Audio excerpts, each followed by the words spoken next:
Welcome to Care Central VNA&Hospice. My name is Nancy Hume, and I'll be walking you through the basics of the Kronos payroll system. Here are a few key things to know about timesheets. Most employees will see their timesheet immediately upon logging into Kronos. Timesheets are to be completed daily. If you enter a start time without an end time, you may get a message, "Incomplete time entry." Click OK. You'll have a chance to enter your end time later. Click Save, but do not submit after making your daily entries. We have several types of timesheets. Timesheets are assigned based on the information that needs to be collected so you are paid properly. Timesheets look different if you log in using the mobile app compared to logging in through the URL. Time off requests approved in Kronos automatically flow to the timesheet. No additional entries are needed. Your labor level is set by default. However, if you work in a different area, a new labor level needs to be selected. Here are a few examples of our labor levels. And don't forget to submit your timesheet at the end of each week. There are two ways to get to your timesheet through the menu icon. You can click the star or favorites icon and then click My Current Timesheet. Or you can click the My Info icon, then click My Time, Timesheet, and Timesheet again. Once your timesheet is submitted, there are several things that happen. Timesheets are reviewed and approved by Payroll and Human Resources for processing. If something needs to be fixed, the timesheet will be rejected and a note or comment will be added. The employee and their immediate supervisor will get an email notification about the rejection. Payroll or Human Resources will contact you if they have any questions. The corrected timesheet will be resubmitted and reapproved. Here is a basic layout if you're using the URL on a tablet, laptop, or desktop computer. We'll look at more specific timesheets as we continue. There are note icons in the middle column. These are helpful for managers when looking back at prior timesheets. However, they disappear if no time or visit entries are on that row. Some employees have downloaded the mobile app to their tablet or cell phone. As you can see, this has a very different appearance. Here, you'll find the note icons to the far right.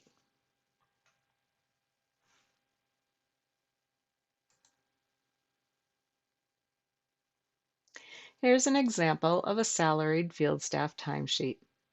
This timesheet collects labor level, visit type, per visits, number of visits, mileage, and time off. Each row requires a labor level. This field has a built-in default, but can be changed to match the branch of the patient you are serving. Notice the last two rows. This timesheet looks like a hospice nurse was seeing a few palliative patients. Visit type is the description of a visit performed during your regular schedule. Once you have used a visit type and saved it in your timesheet, it will appear in your drop-down menu. Per visits, also known as per diem visits, are visits done in your off hours. These visits are paid by flat fee. Your mileage should be entered for each day based on the number of miles traveled for each labor level. You may need more than one row. Mileage also requires a decimal point, even if you're entering a whole number. For example, 37 miles would be entered as 37.0. Please use only one row for each service performed. Your visit type, your per visit, your mileage all need their own row. You'll see a plus sign at the bottom left of each section to add more rows if needed.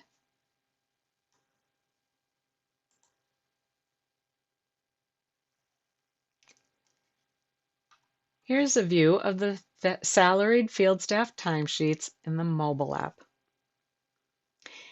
Each block represents one row from the URL version.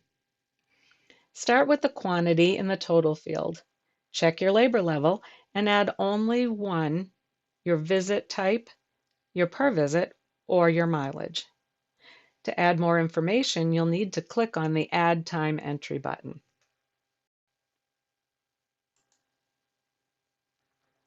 Here's an example of our hourly field staff timesheet when viewed through the URL. Each row requires a labor level. This field will default, but can be changed to match the branch of the patient you're serving.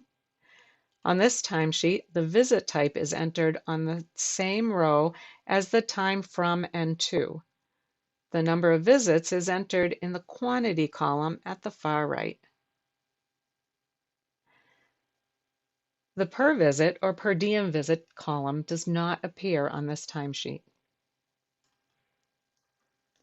You'll need to enter mileage on a separate row in the quantity column. Use the same labor level as your corresponding visits. The plus sign will add more rows if you need them. If all visits are the same, you'll only need to enter your visit type and the start and end of day times. The system will automatically deduct a half an hour for your lunch.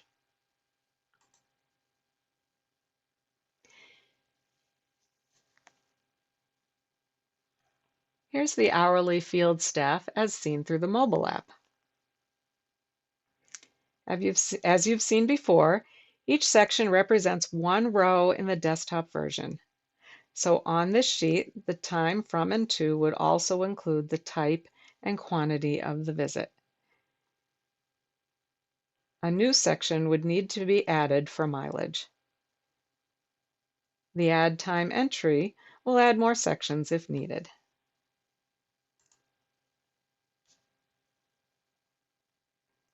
Here's an example of the home health aide timesheet through the URL. This timesheet is used by home health aides and private duty staff.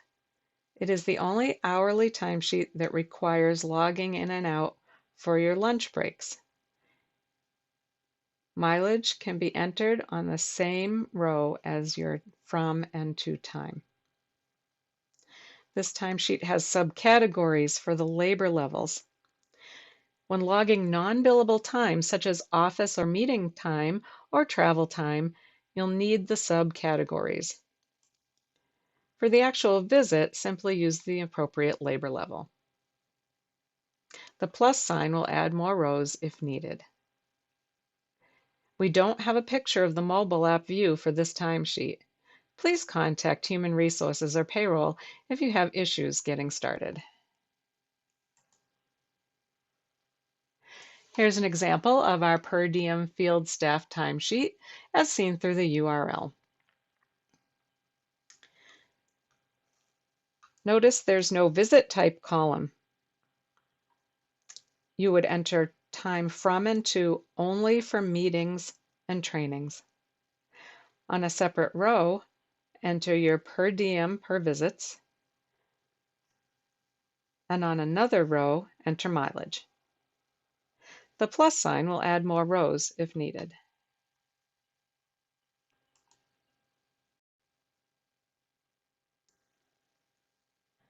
Here you see the per diem field staff through the mobile app.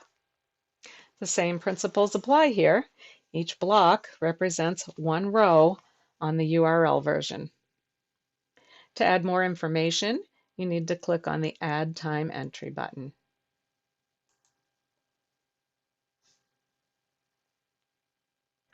Here you see our hourly administrative staff timesheet. On this timesheet for office staff, you need only your time from and to. The system will deduct your lunch break for you. Mileage is entered on the far right of the same row as your worked hours. If you change positions during the course of a day, For example, a biller covering a couple of hours in reception, you'll need to show your time in each area with a different labor level. We don't have a picture of the mobile app view for this timesheet. Please contact Human Resources or Payroll if you have issues getting started.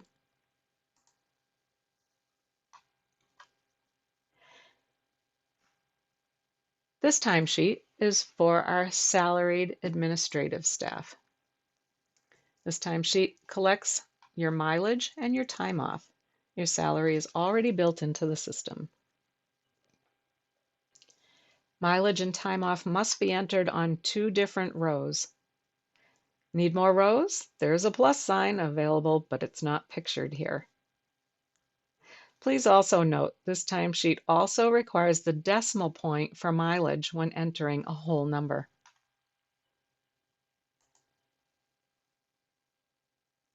By now, you can probably guess that time off and mileage need separate sections.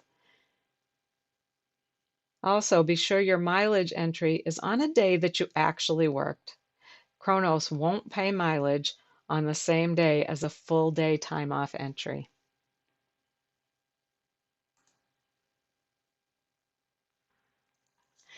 Some things are worth repeating.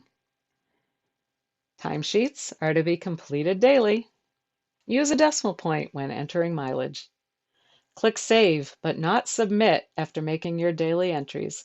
And click Submit at the end of each week.